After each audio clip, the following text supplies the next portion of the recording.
Assalamualaikum warahmatullahi wabarakatuh. Kami dari kelompok 2 akan membahas tentang perlakuan yang berjudul mengidentifikasi ion Ag+ dan Fe2+ dengan metode elektroplating pada paku serta menggunakan metode uji spesifik pada larutan AgNO3 dan FeSO4. Penyepuhan dengan emas atau perak banyak dilakukan orang agar perhiasan dari logam besi atau tembaga kelihatan seolah-olah terbuat dari emas atau perak. Proses sederhana ini selain di toko emas, juga dapat ditemui di pasar tradisional. Benda apa saja yang sering dibawa orang untuk disepuh? Berapa biaya penyepuhan? Alat dan bahan apa saja yang digunakan tukang sepuh untuk mengetahui adanya ion perak, Ag+ dan Fe2+? Rumusan masalah. Apa hubungan hukum Faraday dalam proses elektroplating? Bagaimana reaksi redoks yang terjadi dalam proses elektroplating yang dilakukan pada paku? Bahan apa saja yang berperan sebagai katoda dan anoda elektroplating tersebut? Reaksi apa yang digunakan untuk mengidentifikasi ion perak dan besi pada larutan AgNO3 dan FeSO4? Tujuan untuk mengetahui hubungan hukum Faraday di dalam proses elektroplating.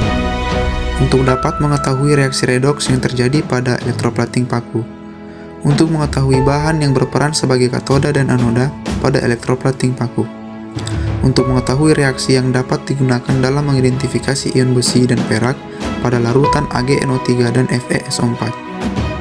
Dasar teori.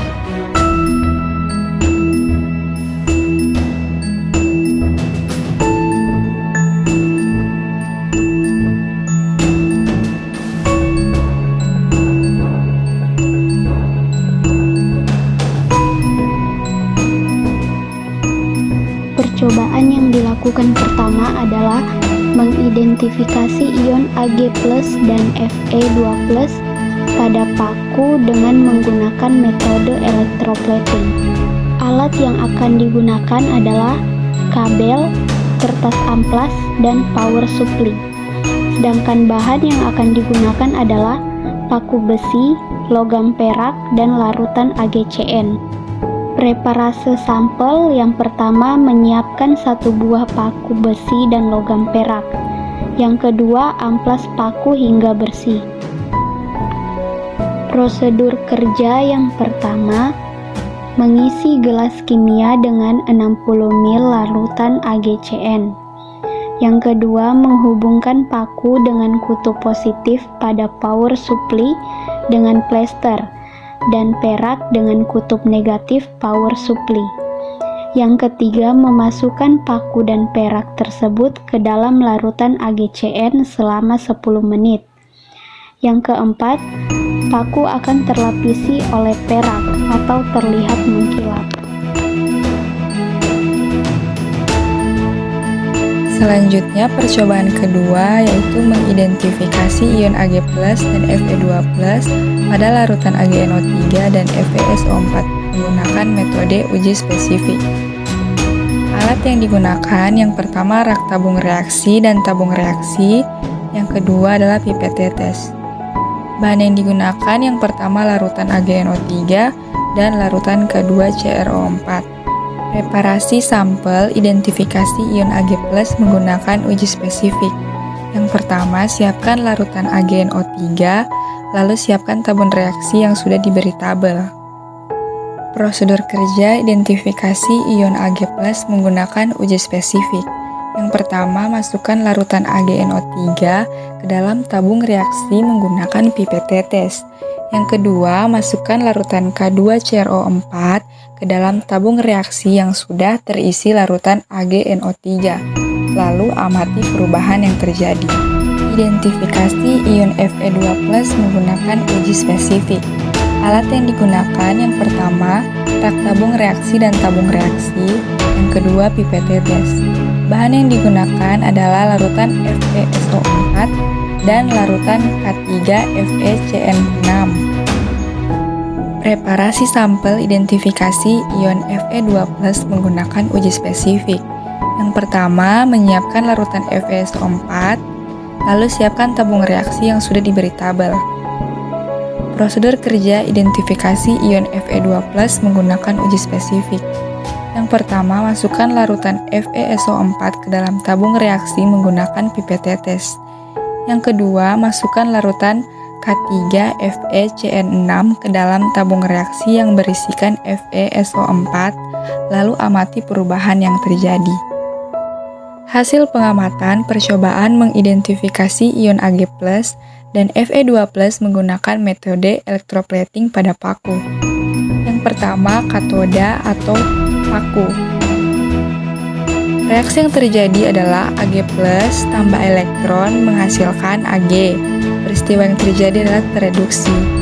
Yang kedua adalah anoda, Ag atau perak. Reaksi yang terjadi adalah Ag menghasilkan Ag+ tambah elektron. Peristiwa yang terjadi adalah teroksidasi. Selanjutnya, hasil pengamatan percobaan mengidentifikasi ion Ag+ dan Fe2+ menggunakan uji spesifik. Yang pertama, kation AgNO3, reaksinya K2CrO4. Hasil pengamatan menghasilkan endapan kuning. Yang kedua, kation FeSO4, reaksinya K3FeCNO6. Pengamatan menghasilkan endapan berwarna biru Prusia. Pembahasan. Dalam proses electroplating, benda yang akan disepuh dijadikan katoda Fe atau paku, dan logam penyepuh dijadikan anoda Ag atau perak. Larutan elektrolit yang digunakan adalah larutan elektrolit dari penyepuh, yaitu AgCN2+. Ion Ag+ dalam larutan tereduksi di katoda dan mengendap sebagai Ag pada anoda. Elektroda Ag teroksidasi untuk terus memasok ion Ag. Pada proses electroplating ini, waktu penyepuhannya akan memengaruhi ketebalan lapisan logam penyepuh pada logam yang akan disepuh. Pada uji spesifik ditemukan bahwa bila larutan AgNO3 ditambahkan larutan K2CrO4, maka larutan menjadi keruh dan terbentuk endapan kuning. Endapan kuning ini adalah Ag2CrO4 yang terbentuk menurut reaksi AgNO3 tambah K2CrO4 menghasilkan Ag2CrO4 tambah KNO3. Pada larutan FeSO4 tambah K3FeCN6 menghasilkan endapan biru pekat. Endapan biru pekat ini adalah Fe2CN2 yang terbentuk menurut reaksi FeSO4 tambah K3FeCN6 menghasilkan K2SO4 tambah Fe2CN2. Kesimpulan yang dapat diambil dari perlakuan ini adalah electroplating adalah pelepasan dengan logam menggunakan sel elektrolisis untuk memperindah penampilan dan mencegah korosi. Arus listrik dan waktu proses berpengaruh terhadap ketebalan dan massa lapisan. Semakin besar arus listrik dan waktu proses yang digunakan, maka semakin besar pula ketebalan dan massa lapisan yang dapat terbentuk.